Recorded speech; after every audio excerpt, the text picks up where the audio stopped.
Et bonjour à tous, ravi de vous retrouver pour l'émission du mercredi 15 janvier 2025. On se retrouve avec un Bitcoin en positif, 97 235 ce matin, un Ether à 3235, mais la performance dans ce top 10 en tout cas vient du côté de XRP, plus 13%, 24 désormais en hebdo et 13,65 en positif sur le mois, tandis qu'on voit que le top 10 est encore largement dans le rouge pour la plupart en mensuel, mis à part Stellar qui suit finalement XRP, et on a Ederage Graph à 31 centimes, 11 milliards qui pareil se paie le luxe d'être plutôt à l'équilibre en positif en mensuel. Donc ça retrouve un peu la santé et on peut constater que à bon nombre de reprises, la plupart du temps, le marché crypto aime se faire peur.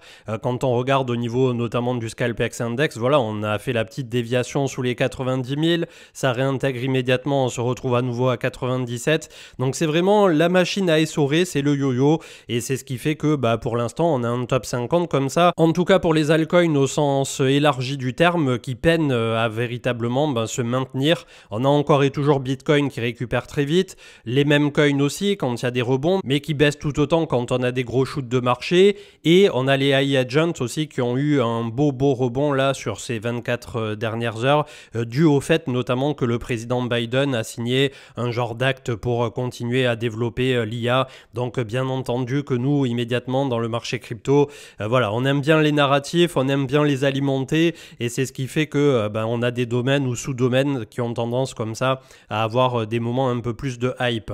En tout cas au niveau de l'action de prêt en 4 heures, pour l'instant c'est un peu sauver le soldat BTC, donc on voit que les vendeurs ont finalement eu ce qu'ils voulaient, en tout cas sous les 90 000, mais que ça n'a pas permis d'aller travailler plus bas, de même que les open interest n'ont pas réellement suivi ce mouvement. Le Crypto Fear and Greed est de nouveau dans le grid à 70, et les ordres de marché ce matin, on voit que ça s'agite un peu du côté de BitMEX, sont de retour sur neutral. Donc on a peut-être enfin quelque chose qui va redevenir exploitable de ce côté-là, mais aujourd'hui, qui utilise réellement BitMEX? Je me pose la question. C'est dommage que ce Scalpex Index ne soit pas basé sur un genre d'agrégateur plutôt que juste sur BitMEX, mais ça donne quand même un semblant de tendance. N'oubliez pas d'aller jeter un petit coup d'œil à Deblock, c'est notre sponsor pour tout le mois de janvier. Il vous permet d'avoir un IBAN FR et de faire absolument tout ce que vous voulez avec vos crypto-monnaies, entrant, sortant, vos NFT. Il y a une carte bancaire pour vous permettre de faire vos petites dépenses. Donc n'hésitez pas, vous avez le lien en commentaire et description et vous avez 3 mois offerts en passant par ce lien sur l'abonnement premium. Et sans transition, on passe aux news avec Patience qui nous mettait en avant donc le côté astrologique de la force. Alors je trouve ça toujours marrant puisque bien entendu on fait pas d'astrologie sur la chaîne ou quoi que ce soit dans ce style un peu ésotérique, mais d'un autre côté on a effectivement des ressemblances assez troublantes, et notamment avec le cycle de 2017 à 2018 où on avait fait donc le point bas en janvier en même temps que on avait le cycle lunaire qui était en train d'arriver je crois sur une pleine lune.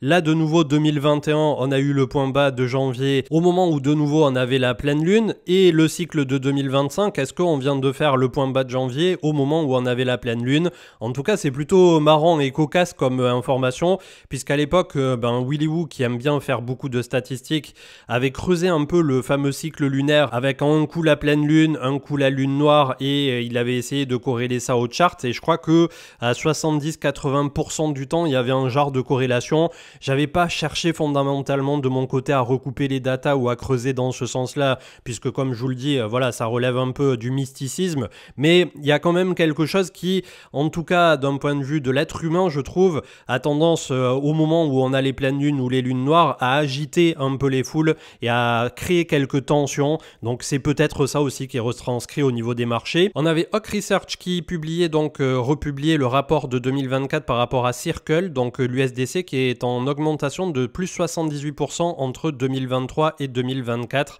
un volume mensuel de transactions qui a atteint 1000 milliards de dollars en novembre et 18 000 milliards de dollars en volume cumulé. Donc c'est un des enjeux majeurs je pense en 2025-2026. Est-ce que les stablecoins vont continuer de se développer à cette vitesse frénétique? En tout cas le domaine semble être en bonne voie, et on en vient au sujet du jour donc avec la stratégie parfaite pour sortir du bull run crypto, puisque c'est aussi un peu le maître mot de la chaîne, de vous donner des retours d'expérience en cours de route, de vous donner potentiellement des stratégies sur lesquelles vous appuyez pour rentrer et pour sortir, et tout simplement voilà, de vérifier ensuite ce qui fonctionne et ce qui fonctionne moins bien. Et donc bien entendu tout ça sera tributaire de ce qui va se passer sur les marchés en 2025, mais grossièrement le consensus d'analystes à la fois en zone européenne et américaine américains, donc vraiment on a un bon 90% qui plaident en ce sens, défendent la thèse selon laquelle le gold continuera de performer en 2025. Donc c'est l'or, le métal, qu'on peut acheter en lingots ou qu'on peut acheter en or papier, ou j'y viens dans un instant, qu'on peut acheter en stablecoin tokenisé. Et donc ils attendent en majorité un plus 10 à plus 15% pour aller rallier la zone des 3000 $ l'once. Alors après un je sais pas combien, 50, 60, 80% qu'on a fait l'année dernière, ça peut paraître anecdotique, mais la première bonne nouvelle pour nous, c'est que si le cycle crypto trouve sa terminaison au cours de cette année 2025, eh bien le DCA de sortie pourrait se faire sur un actif au moins aussi robuste que ce que le Bitcoin est au crypto, mais du côté des métaux précieux avec l'or. Et la seconde bonne nouvelle, c'est que pour les Français qui n'ont pas envie de se trimballer un lingot dans le sac à main et en plus de devoir se payer la fameuse flat tax, puisque dès que vous convertissez des cryptos vers quelque chose de tangible de la vie réelle qui a un coût en euros, eh bien vous allez devoir payer les fameux 30% voire plus selon votre profil désormais, et je crois qu'ils veulent encore l'augmenter d'ailleurs, mais basiquement voilà, vous devez payer, ça génère un fait déclencheur d'imposition, une cession. Et donc là aujourd'hui la bonne nouvelle donc pour nous, c'est qu'il existe notamment le Paxos Gold édité par Paxos, il y a également le Tether Gold et il y en a quelques autres. Il y a Veracash Vera1 avec le groupe français Au Coffre, avec Jean-François Faure à sa tête, si je n'écorche pas son nom. Donc il y a pas mal de solutions pour nous permettre de rester en crypto, puisqu'on fait un crypto to crypto, tout en étant exposé à un stablecoin gold qui, on l'espère, en 2025, ça n'est pas une science exacte, bien entendu, peut-être que le gold retracera, mais on a quand même un actif assez tangible pour, en bear market, accepter de mettre une petite position, en tout cas, ou un 30% de son portefeuille en stablecoin, si on compte en avoir 80 ou 100%, ça aussi, voilà, ça variera en fonction des profils. Il y a également, comme l'ont mis en avant d'autres personnes dans les commentaires, la possibilité sur Swissborg d'avoir leur stratégie qui s'auto-équilibre en temps réel entre le gold et le bitcoin. Ça peut être intéressant, notamment pour ceux qui veulent rester exposés au bitcoin même au cours du bear market. Et enfin, il y avait Pedro qui nous disait que Swarm Market via gold.swarm.com propose également, donc c'est tokenisé avec la Brinks, et il y aurait donc un asset composable en DeFi via PoundDAO. Je n'ai pas vérifié tout ça, donc vraiment faites très attention avant d'utiliser quoi que ce soit. Et même pour le Paxos Gold, comme ça fait longtemps que j'ai pas vérifié le côté audit et tout ce qui va bien, vérifiez bien avant de mettre quoi que ce soit dans quoi que ce soit, que tout est encore carré de ce côté-là. Et comme je vous le disais, le consensus d'analystes attend de plus 10 à plus 15% pour le gold en 2025. Attention à ce que ça ne se transforme pas en moins quelque chose, bien entendu, on ne peut pas en être sûr, mais le but aussi c'est de nous dire qu'on va vers quelque chose d'un peu plus robuste quand on risque d'entrer par la suite en bear market et que la majorité des participants au marché crypto qui n'auront pas pris des profits vont se retrouver à moins 90%. Ça semble être un peu moins risqué, en tout cas en regardant de ce côté-là. Le PPI est tombé hier, donc il était inférieur au consensus attendu, 3,5 par rapport à 3,8 pour le core, et le PPI simple global 3,3 par rapport à 3,4. On aura le CPI aujourd'hui, si je dis pas de bêtises, donc pas mal de choses en cours du côté des États-Unis, et je vous fais un petit récap de ce qui est en train de se passer d'un point de vue macro en ce moment. Axel Kibar qui comparait la petite contraction de prix sur Bitcoin avec ce qu'on avait eu début 2024 avant qu'on ait le pump ETF. Donc est-ce qu'on est dans la même phase? En tout cas, ça serait plutôt intéressant pour nous par la suite si ça se déroulait ainsi. Un comparatif de Lisandre avec les placements, donc PEA, assurance vie, compte titre ordinaire, CTO, et enfin le PER, plan épargne retraite. Donc je vous le laisse quelques instants à l'écran, et chacun a ses avantages et ses inconvénients, bien entendu. Jack Wujastic qui mettait en avant la fin de contraction pour Tesla, donc on est venu travailler sous les 400 $. Est-ce que ça y est, le marché américain va se redresser d'un seul coup? On n'est plus qu'à 5 jours de l'investiture de Donald Trump, ça risque encore de bouger et un peu dans tous les sens. CryptoGoku qui reprenait Pantera Capital, 2025 pour eux marque la première fois dans l'histoire de la blockchain où les entrepreneurs, les régulateurs et les décideurs politiques peuvent enfin débloquer la voie de l'adoption. On croise les doigts pour que tout se passe bien par la suite. Un juge qui demande des explications à la SEC pourquoi ils ont tout simplement refusé la requête par rapport à la crypto-régulation venant de Coinbase. Donc on sait à quel point sous l'administration Biden ça a été très dur pour la crypto. Peut-être qu'aujourd'hui en effet c'est ce qui nous permettra d'accéder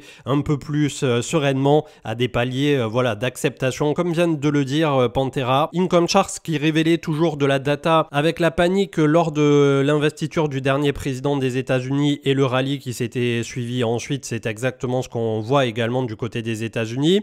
BlackRock qui lance un ETF sur le CBOE au Canada. Tether qui annonce donc qu'ils vont délocaliser l'entièreté du groupe Tether avec l'USDT en tête de mire du côté du Salvador. Ils ont eu la licence pour. Et donc on en vient à la petite information macro puisque qu'est-ce qui est en train de se dérouler à seulement 5 jours de l'investiture de Donald Trump? C'est une économie américaine qui s'est montrée particulièrement résiliente en 2024, alors même que beaucoup d'opérateurs s'attendaient à un hard landing.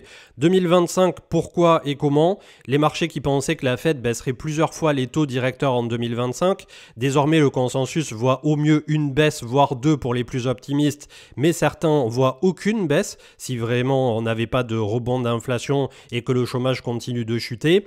Des taux qui restent plus hauts, les consommateurs qui n'ont pas accès à des crédits bon marché, et on sait à quel point les États-Unis vivent à crédit, moins de consommation, moins de croissance, et les US qui seraient plongés par la suite dans ce qu'on qualifie vulgairement de stagflation, c'est-à-dire une stagnation de la croissance et une augmentation de l'inflation, avec un des effets délétères effectivement qui est ce rebond inflationniste qui devrait contraindre par la suite et tordre un peu le bras à la Fed. Donc on a un dollar qui, pondéré face à un panier d'autres devises, le fameux DXY, a atteint les quasi 110 points, la zone rouge avec le taux à 10 ans obligataire qui frôle la zone des 5%, et tout ça est inversement corrélé, donc comme vous l'aurez compris, aux marchés à risque tels que les actions ou les crypto-monnaies. Donc la Fed qui, une fois de plus, est entre le marteau et l'enclume, et à n'en pas douter, cette année 2025 sous l'administration de Trump qui va essayer de faire bouger les lignes pour le meilleur et pour le pire. 3331 milliards ce matin, on a réussi à tenir le support des 3000 et quelques, c'est plutôt positif, un petit W est en train de se matérialiser au niveau du RSI.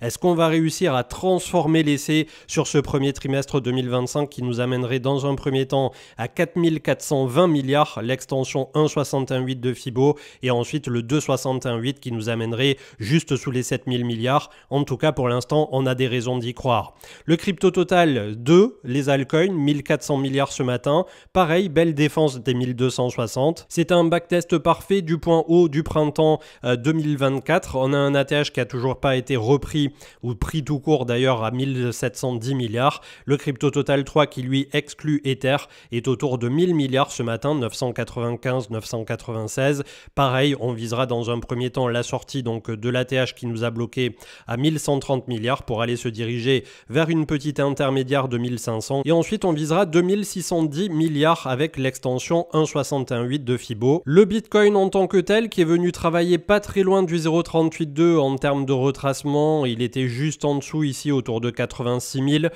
On voit pour l'instant que les choses sont en train de se poser. La moyenne mobile 20 est alignée avec le 0,5 de Fibo autour de 80 000.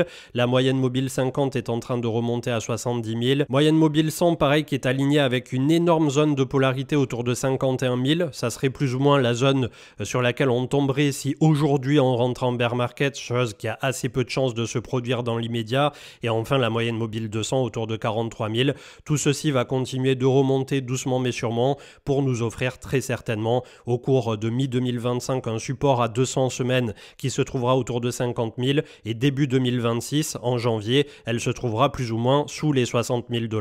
Donc là aussi ça nous donne pas mal d'indications sur les zones sur lesquelles on pourra commencer à venir travailler quand les choses se gâteront, potentiellement si le cycle de 4 ans est respecté plutôt autour de 2026 à 2027 pour le prochain bear market. La Bitcoin dominance toujours forte autour de 58%, donc on continue d'avoir des alts qui se raccrochent aux branches mais toujours pas de fameuse alt season à l'horizon, tandis que Ether lui nous a fait une bonne salamèche autour de 2930 $, donc ça a permis à certaines personnes de payer en dessous de la moyenne mobile 20, et voilà, on est toujours dans cette expectative d'avoir un peu plus de liquidité, un peu plus de risque qui revient sur le marché crypto, et ça démontre aussi que les opérateurs pour l'instant se dirigent vers la valeur sur l'équivalent du fameux gold numérique, c'est-à-dire le Bitcoin, et si plus tard vraiment il y a du fric à pas savoir quoi en faire, on ira du côté des altcoins. Les actions liées de près ou de loin aux crypto-monnaies ont repris des petits pourcentages hier. On avait la plateforme Robinhood qui continue de consolider ici. Maintenant, est-ce que c'est pas un peu trop tard pour rentrer là-dessus?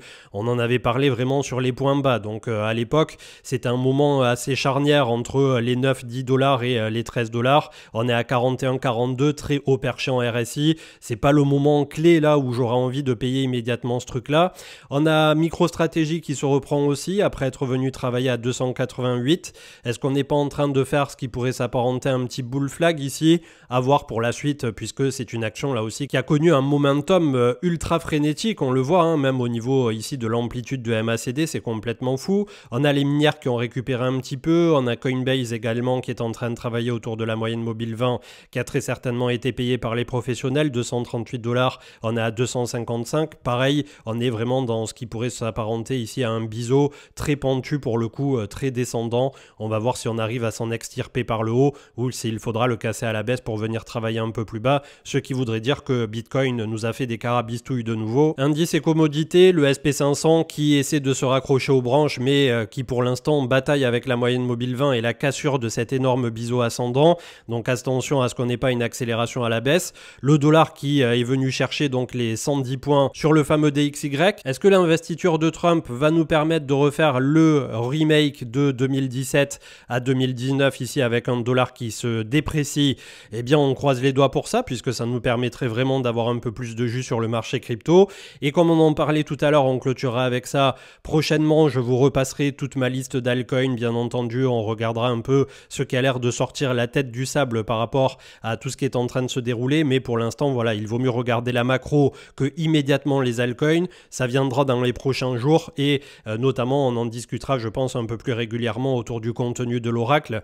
Mais globalement, je voulais clôturer l'émission aujourd'hui avec le gold qui, effectivement, a pris une petite contraction de prix ici, pourrait essayer de se relancer dans les prochaines semaines avec un objectif, comme on l'a dit tout à l'heure. En tout cas, c'est le consensus des grandes banques et américaines et européennes qui pourrait nous amener approximativement autour de 3000 dollars l'once, c'est-à-dire plus 11, plus 12% sur cette année 2025. Ce qui en soi, oui, quand on regarde depuis le point bas d'octobre 2022, après un 65%, peut paraître anecdotique, mais aller chercher un plus 11%, allez, même si ça faisait que plus 5, lorsque on sera en bear market et que vous aurez absolument tout le marché crypto qui sera en train de dégueuler ses tripes, personnellement, voilà, ça me va. C'est pas pour autant que je mettrai tous mes stablecoins sur les stablecoins en gold, bien entendu. J'irai en mettre un peu sur USDC, sur la DeFi et sur divers autres produits pour mitiger le risque. On met jamais tous ses œufs dans le même panier, mais ça me semble être une solution qui, vue d'ici, en tout cas pour l'instant,